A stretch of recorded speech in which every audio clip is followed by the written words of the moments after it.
सैनी को जिस तरह से रेड कारपेट बिछाकर बुला रही है भाजपा, इससे भी अपमानित महसूस कर रहे हैं। भूपेंद्र जी मेरे किधर हैं भाई? तो तब कहीं ना कहीं वो 26 तारीख की जो बैठक है वो ज्यादा भयंकर हो जाएगी। वाल्मीकि नगर में आत्ममंथन का कैंप रख दिया गया है। बिल्कुल। मोदी जी के बिहार से वापस जाते ही उपेंद्र कुशवाहा जब महाराष्ट्र गए हैं और महाराष्ट्र में वो छगन भुजबल से मिले हैं जी, कार्यक्रम की तैयारियों में अब तक लोजपा को शामिल क्यों नहीं किया गया? बिल्कुल। जदयू भाजपा के अलावा किसी और को शामिल क्यों नहीं किया गया? जी। सब आंख में गड़ते हैं, सच्चाई यही है जी। और चिराग तो ज्यादा गड़ते हैं। नोरमा ग्रुप, जो सोचता है वो करता है, आपके अपने सपनों का आशियाना।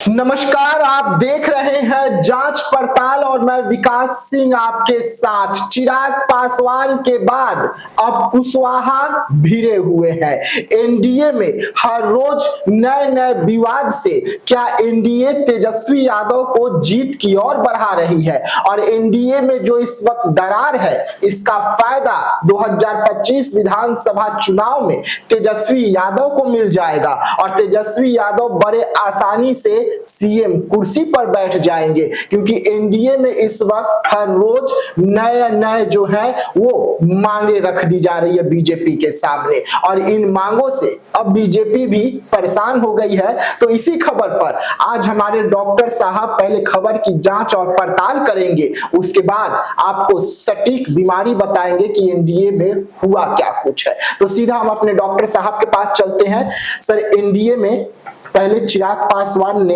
आंख दिखाया, अब कुशवाहा तेवर दिखा रहे हैं।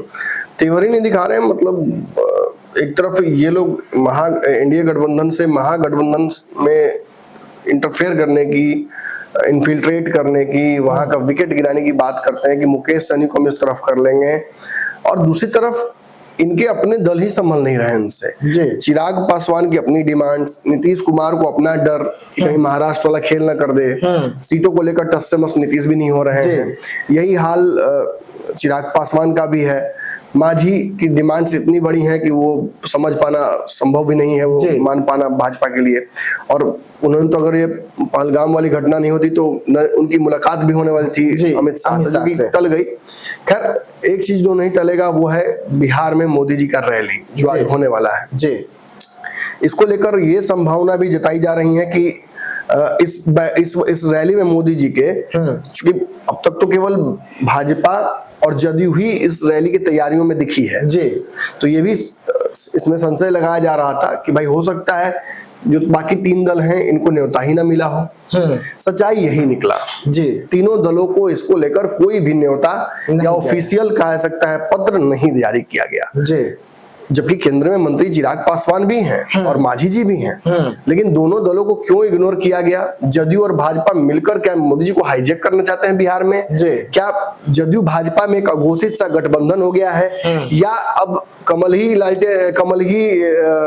कहा जाता है, क्या बोलते, तीर है और तीर ही कमल है, ये हो गया वास्तविक तौर पर? देखिए, जो भी हो, अब दोनों पार्टियों में नरेंद्र मोदी को अपना नेता मानने वाले लोगों की संख्या बढ़ चुकी है जी, और सबको चिराग पासवान और बाकी दलों से थोड़ा चिढ़ होता है। बिल्कुल, कि कोई हनुमान मोदी जी का बन रहा है, कोई उनसे अलग समय लेके मिल रहा है, कोई मंत्री बनने के लिए, कोई कुछ करने के लिए, तो सब आंख में गड़ते हैं। सच्चाई यही है जी, और चिराग तो ज्यादा गड़ते हैं।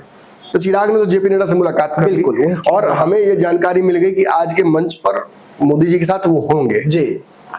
उनकी नाराजगी, एक बड़ा कारण नाराजगी का यही था कि इस कार्यक्रम को लेकर लोजपा आर को, मतलब ऐसे हो सकता था कि चिराग वैसे भी इस कार्यक्रम में पहुंचते, मोदी जी के ऑफिस से ही उनको फोन चला जाता, लेकिन इस कार्यक्रम की तैयारियों में अब तक लोजपा को शामिल क्यों नहीं किया गया? बिल्कुल, जदयू भाजपा के अलावा किसी और को शामिल क्यों नहीं किया गया?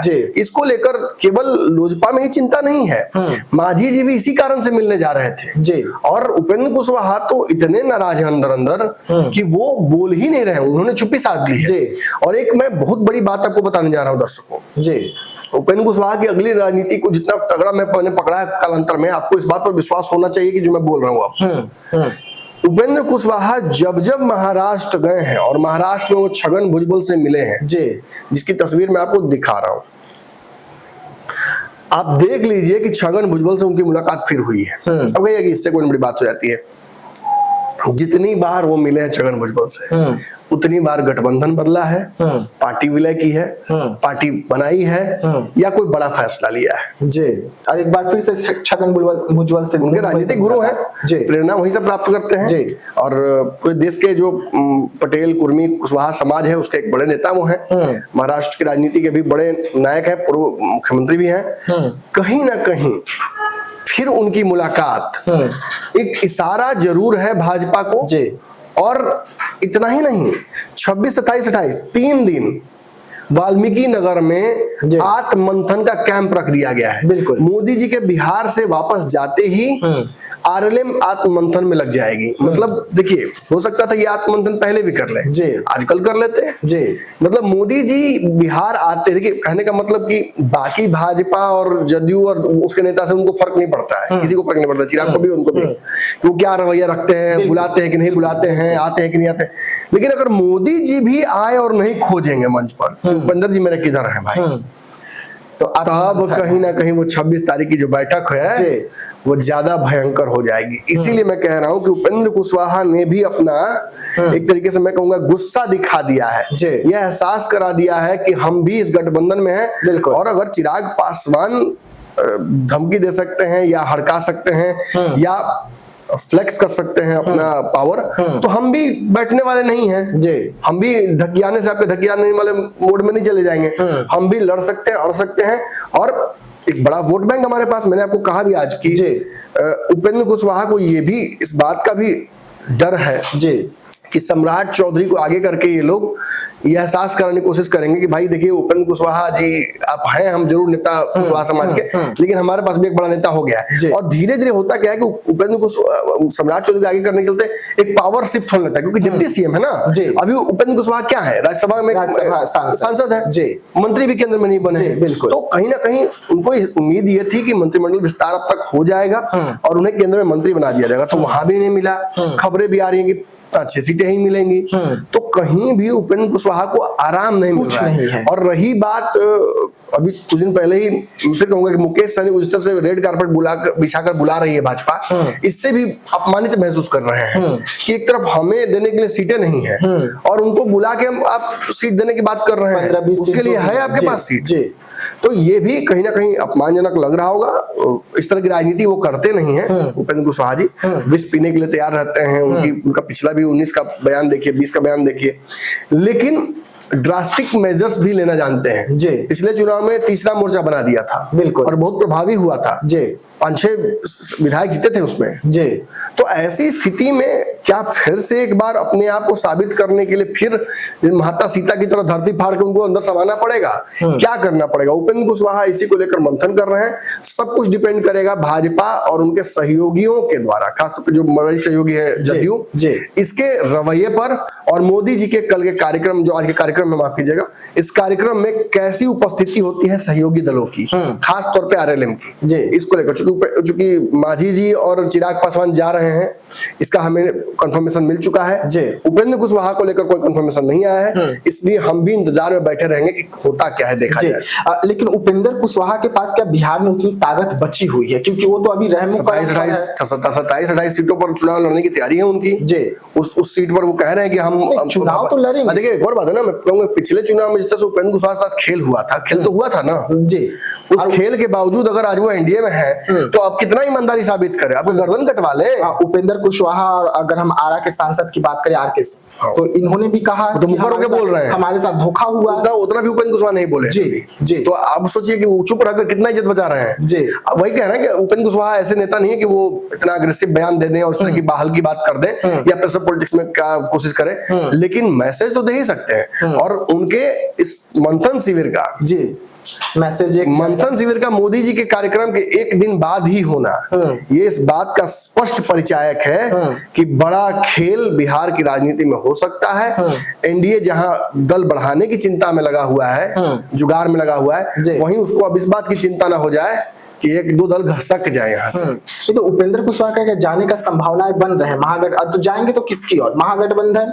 नहीं देखिए, पिछली बार वो तो तीसरा मोर्चा बना लिया था ना जी, तीसरा मोर्चा भी एक बड़ा विकल्प है। उपेंद्र कुशवाहा जाएंगे तो तीसरा मोर्चा बना लेंगे, इतना बड़ा नेता वो हैं। आप पिछले बार मुख्यमंत्री उम्मीदवार कौन था जो तीसरा मोर्चा बना था? उसमें उपेंद्र कुशवाहा थे। भले एक सीट जीत नहीं पाएंगे जी, लेकिन बसपा ने एक सीट जीता था और 5 सीटों वैसी जीत कर आए थे। इस बार भी जनसुराज के साथ गठबंधन कर लेंगे, कांग्रेस उधर बेचैन है उसका गठबंधन कर लेंगे। चिराग पासवान आते तो फिर वो भी एक बड़ा खेल हो जाएगा। अवश्य भी जुड़ सकते हैं जनसुराज में बड़े आसानी से, वैसे भी आ सकते हैं उस गठबंधन में, कोई नहीं। अगर देखिए उपेंद्र कुशवाहा रहेंगे तो कोई जुट जाएगा, केवल प्रशांत किशोर के भरोसे तो नहीं होगा गठबंधन जी।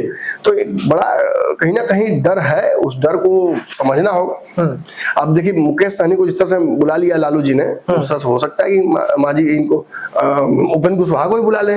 देखिए कुशवाहा पर दाव खेलेगी इस बार फिर राजद, जिसने पिछले बार दाव उसका सफल रहा था लोकसभा में, वो फिर विधानसभा में दाव खेलेगी। और who better than Upendra Kushwaha जिनको बिठा सके साथ में वो, तो फिर दाव और मजेदार हो जाएगा। बिल्कुल। चलिए जांच पड़ताल देख रहे थे आप, जहां पर हम आपको ये बता रहे थे कि किस तरीके से चुनाव से पहले उपेंद्र कुशवाहा ने अपना तेवर दिखा दिया है, और जैसे ही मोदी दिल्ली के लिए रवाना होंगे, उपेंद्र कुशवाहा का चिंतन मंथन का जो दौर है उसकी शुरुआत हो जाएगी, और उपेंद्र कुशवाहा 3 दिनों के बाद कुछ बड़े ऐलान भी कर सकते हैं। अब देखने वाली बात होगी कि उपेंद्र कुशवाहा का चिंतन मंथन जो शिविर लगेगा उसके बाद क्या कुछ वो ऐलान करेंगे। लेकिन इस वक्त उपेंद्र कुशवाहा के लिए भी विपक्ष की पार्टियां जो है वो रेड कारपेट बिछाकर खड़ी है। तो इधर अगर हम बात करें तो एनडीए में मुकेश सहनी का लगातार इंतजार हो रहा है। इसको लेकर मुकेश सहनी ने भी कल ही बयान दिया था कि एनडीए तो हमें बुला रही है लेकिन वो जाने वाले नहीं है। तो ऐसे तमाम खबरों के लिए रहिएगा हमारे साथ, दीजिएगा इजाजत, धन्यवाद। आपके सपनों को हमने सजाया है, ई होम्स पैनोरमा को हमने बनाया है। ई होम्स मेरा एक सपना था जिस पे मैं पिछले 4 साल से काम कर रहा था। हमने जो बनाया है वो सबने है माना। ई होम्स पैनोरमा में हो आपका भी आशियाना। और फाइनली हमने 2021 में इस प्रोजेक्ट को लॉन्च किया। बहुत लोग अप्रिशिएट कर रहे हैं कि पूर्णिया जैसे शहर में, बिहार के, एक तो बिहार की बात करें उसमें भी पूर्णिया जैसे छोटे जगह में इस तरह का लाइफस्टाइल देना, ये सुन के हम लोगों को बहुत अच्छा लगता है। ई होम्स में हमने कुछ और भी किया है, जैसे हम जिस जगह में रह रहे हैं हमारे फैमिली सिक्योर हो, उनको सिक्योरिटी का ध्यान में रखा है। आपकी सुविधा और सुरक्षा आपके लिए खास है, ये आपका विश्वास है। इसमें आर्टिफिशियल इंटेलिजेंस का 7 लेयर सिक्योरिटी का हमने इस्तेमाल किया है। लस ग्रीन कैंपस को बनाया है, यदि हमारा बाउंड्री वाल है तो वो वर्टिकल गार्डन है। ये जितनी भी फैसिलिटी होता है एक इंटरनेशनल टाउनशिप में ई होम्स है, ये हम लोग विश्वास नहीं कर पा रहे हैं। जो भी हमारे मित्र दोस्त या जो भी हमारे बाहर के बाहर आते हैं तो हम लोगों को बहुत अच्छा सुनने को मिलता है और बहुत अच्छा क्रेडिट मिल रहा है। वो सारा हमने सिर्फ एक बिल्डिंग नहीं बनाया, हमें एक बहुत अच्छा लाइफस्टाइल दिया ई होम्स में, और मेरा एक सपना था जिसको मैं आज फुलफिल होते हुए देख पा रहा हूँ। ये आपका आवास है। ई होम्स पैनोरमा में अब आपका निवास है। E homes panorama, luxurious lifestyle redefined.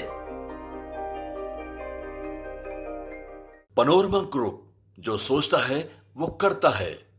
अगर ये वीडियो पसंद आई और वह बिहार के राजनीति और बिहारियत से सरोकार रखेनी तो सब्सक्राइब बटन दबा के चैनल के सब्सक्राइब कर ली। ओजे एगो घंटी बा, ओकरा बटन दबा देला से कुल सटीक और मारक खबर रुआ मुफ्त में मिल जाई। अगर रुआ पत्रकारिता के हमनी के नया प्रयोग में सहयोग कर चाहतानी तो ज्वाइन बटन दबा दी।